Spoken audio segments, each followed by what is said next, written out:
Good morning, students.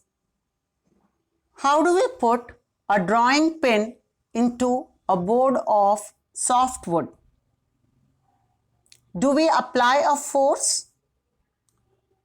Let us think a 5-year-old child tries to push the pin on the board. He has applied less force and could not push the pin into the board completely. Same task you will be able to do easily because you could apply more force. Remember, when the force is more, you are able to push the pin more deeper into the wood. Now, try by putting the pin in inverted position. That is, the head of the pin should touch the board. When you try pushing the pin by applying the same force, will you be able to fix the pin on the board? You cannot. Can you guess why? When you invert the pin and place it, the area of contact of the pin with the board is increasing. When the area of contact is increasing, you are not able to push the pin into the board easily.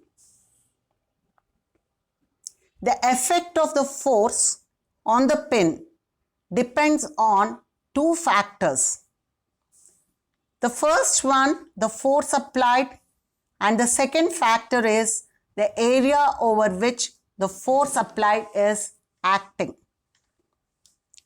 To measure the effect of force, we need to understand a physical quantity known as pressure.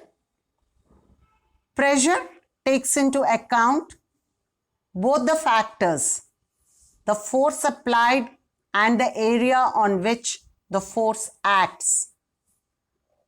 If P is pressure, F is the force, and A is the area.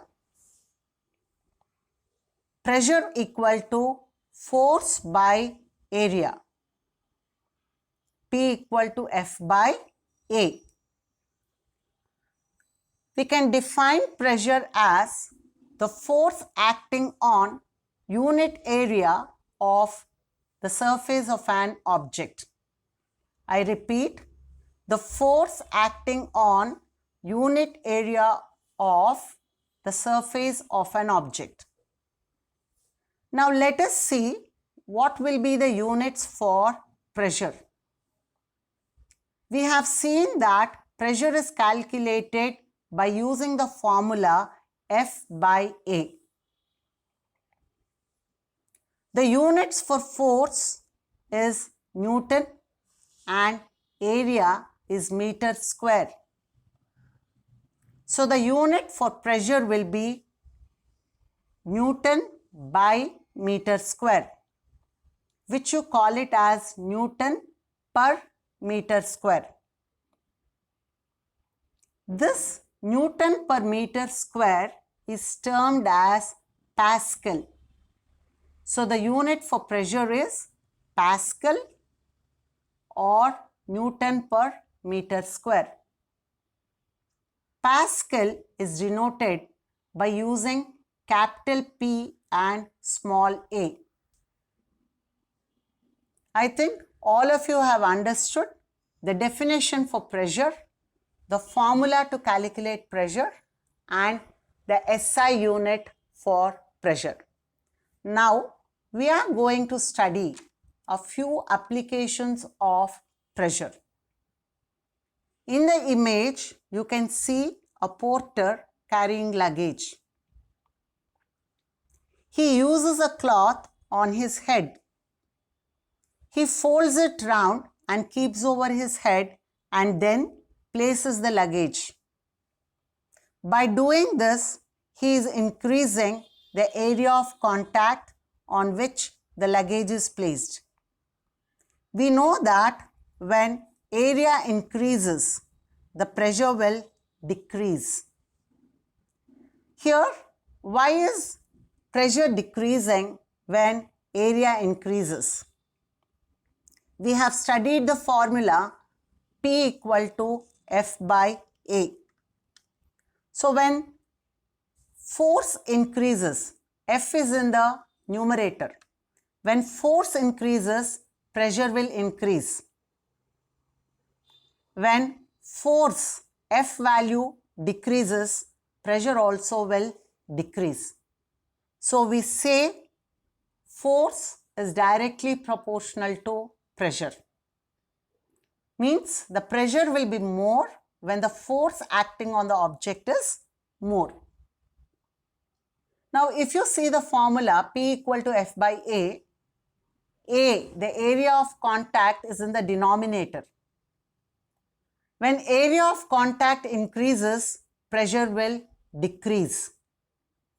Or when area of contact decreases, pressure will increase. We say area of contact is inversely proportional to pressure. So here in the example, the porter is trying to increase the area of contact so that he can reduce the pressure of the luggage over his head. I think all of you have understood. Now let us see the next example. School bags have wide straps. The strap area is increased so that the weight of the heavy bag falls on a larger area of the shoulder of the student.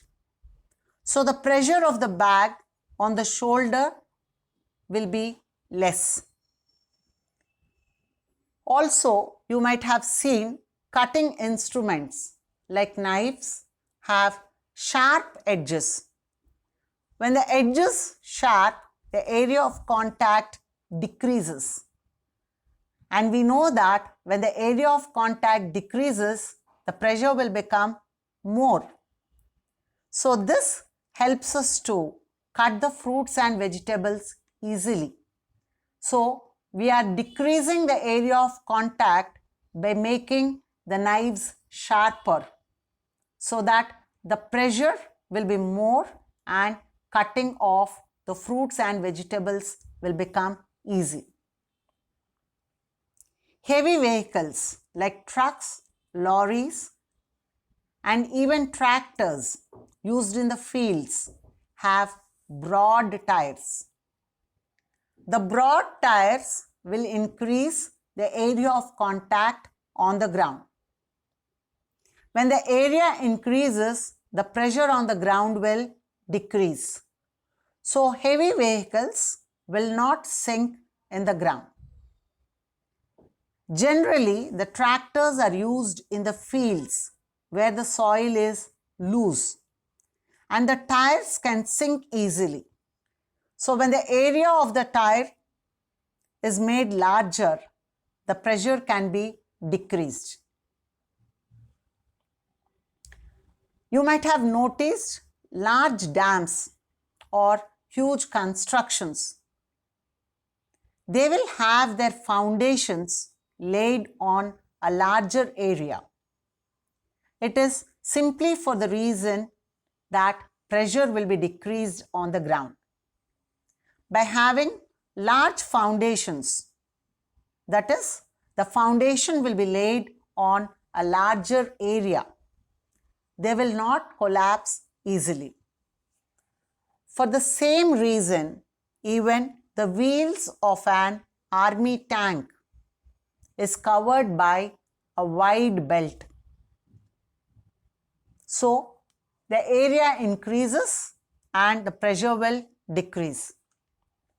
Also, we find wooden or concrete sleepers on the railway lines to increase the area of contact. Did you ever try to walk with sharp heels on the beach? Is it easy to walk? We cannot walk easily with sharp heels. The area of contact of sharp heels is less and the pressure will increase. Because of this, it goes easily into the sand and we cannot walk easily. The skiers also are made larger so that the area of contact increases and pressure will decrease. This helps the person to slide over the snow without penetrating into it, without going into the snow. Can you guess which animal's feet are seen? It is the camel. Camel is able to walk longer distances because of its specially designed feet.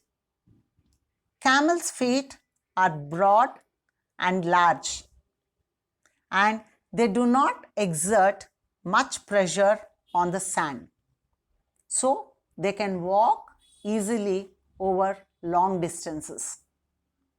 I think all of you have understood all the examples that we have studied. So in this module, we have studied what is pressure, the factors that affect pressure. One is force, another is area. Force is directly proportional to pressure. Area is inversely proportional to pressure. Then we have studied about the units for pressure, and we have seen a few examples from our daily life. I think all of you have understood the concept well. Thank you.